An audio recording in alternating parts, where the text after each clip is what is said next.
কি যে পাগলামি করতো তানি। ওর মনে অনেক কষ্ট ছিল, বিশ্বাস করেন আপনারা, ওর মনে অনেক কষ্ট।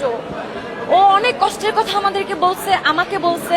আমি অনেক কিছু জানি, কিন্তু এখন আমি কিছুই বলবো না। সময় আসুক সব বলবো। অনেক আজকে কেন তানিনের এই পরিস্থিতি, কেন তানিন এলো, তার তার পিছনে অনেক ঘটনা, অনেক কিছু। এখন বলবো না, আমি কিচ্ছু বলবো না। সময় হোক আমি বলবো। কিন্তু তানিন অনেক কষ্ট পাইছে। তানিন শুধু স্বীকৃতি চাইছে। ওর একটা বাচ্চা হয়েছে, বাচ্চা হওয়ার পরও সে স্বীকৃতি পায় না। এটা আজকে তানিন গেছে, জানি না তার এই স্বীকৃতি পাবে কিনা। যাই হোক, আল্লাহ ওকে জান্নাতবাসী করুক, এটাই আমি বললাম, আর কিছু বলবো না। আর আমার বাসার পাশে তানিনের বাসা। তানিন প্রায় সময় রাত 2টা নয় 3টা নয় হুটহাট করে চলে আসতো। ও কখনো কোনো কিছু রান্না করলে আমার বলতো যে শিলা আজকে এটা রান্না করছে, আয় আমার বাসায়। আমি কোনো কিছু হলে, আমি যদি ওকে দাওয়াত না দিতাম, কিছুদিন আগে আমার হাজবেন্ডের বার্থডে গেছে, আমি দাওয়াত দিইনি। ও এত কষ্ট পাইছে, মন খারাপ করছে। তুই কেন আমারে বললি না, তুই কেন বললি না আমাকে। আমার সাথে সেই ঝগড়া। কয়েকদিন আগে আমাকে বনানীতে বলতেছে, শিলা কই তুই। আমি বললাম আমি তো 300 ফিটে আসছি হাঁসের মাংস খেতে। বলে আমার না অনেক ক্ষুধা লাগছে, আমি বনানীতে আসছিলাম রেস্টুরেন্টে খাইতে, কিন্তু এসে দেখি রেস্টুরেন্ট বন্ধ হয়ে গেছে, 10:30 নাকি ওদের অর্ডার ক্লোজ। আমি বললাম যে আমার বাসার পাশেই যে তোর বাসা, আমি বললাম তাহলে আমি যাওয়ার সময় তোরে নিয়ে যাই। বলে আচ্ছা আমি মুখ জায়গায় আসি, তুই আমাকে যাওয়ার সময় নিয়ে যা। আমি বললাম আচ্ছা তুই থাক, আমি আসতেছি, 10 মিনিট লাগবে। ফোন দিছে, কই তুই, কি রে তুই কি আসবি না, আমি কি উবার কল দেবো। আমি না আসতেছি। আরে রাস্তায় তো আসতে একটু টাইম লাগে। বারবার ফোন, কি রে দোস্ত তুই আমায় নিবি না, আমি বুঝছি তুই আমায় নিয়ে যাবি না। কি যে পাগলামি করতো তানি। কত স্মৃতি আমাদের, কত স্মৃতি।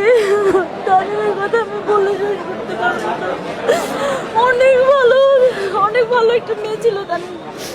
ওর মনটা অনেক ভালো ছিল। ও সবার সাথে এত হাসি খুশি থাকতো, এত প্রাণোচ্ছল ছিল। কি বলবো, আল্লাহ ওকে বেহেশতে নসিব করুক। ও অনেক হাসি খুশি ছিল, কিন্তু ওর মনে অনেক কষ্ট ছিল, বিশ্বাস করেন আপনারা, ওর মনে অনেক কষ্ট। ও অনেক কষ্টের কথা আমাদেরকে বলছে, আমাকে বলছে। আমি অনেক কিছু জানি, কিন্তু এখন আমি কিছুই বলবো না। সময় আসুক সব বলবো। অনেক আজকে কেন তানিনের এই পরিস্থিতি, কেন তানিন এলো, তার তার পিছনে অনেক ঘটনা, অনেক কিছু। এখন বলবো না, আমি কিচ্ছু বলবো না। সময় হোক আমি বলবো। কিন্তু তানিন অনেক কষ্ট পাইছে। তানিন শুধু স্বীকৃতি চাইছে। ওর একটা বাচ্চা হয়েছে, বাচ্চা হওয়ার পরও সে স্বীকৃতি পায় না।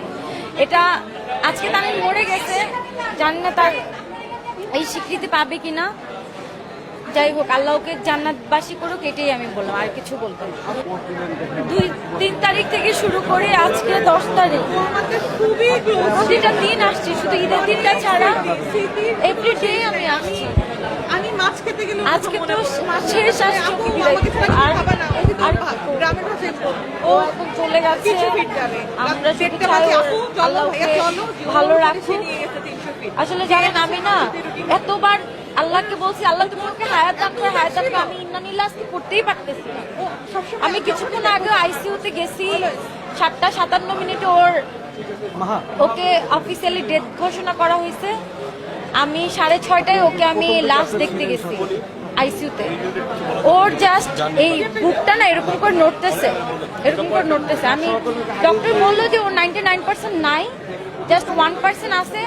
দেখলাম ওর লাইফ সাপোর্ট ওকে খুলে ফেলা হচ্ছে। আমি বললাম ও যদি না থাকে, ওর গা গরম। আমি ওর গায়ে হাত দিচ্ছি, আমি দেখলাম যে ওর গা গরম। আমার ডক্টর ওর তো গা গরম, ওর গা তো ঠান্ডা না। বলে কি দেখেন, ও তো মানে নাই, একটা মানুষের মানে দমটা যেতে একটু টাইম লাগবে। এখন আমরা জাস্ট ওর ইটা খুলে দিব, ওর মানে ওর দমটা যেতে যতক্ষণ টাইম লাগে।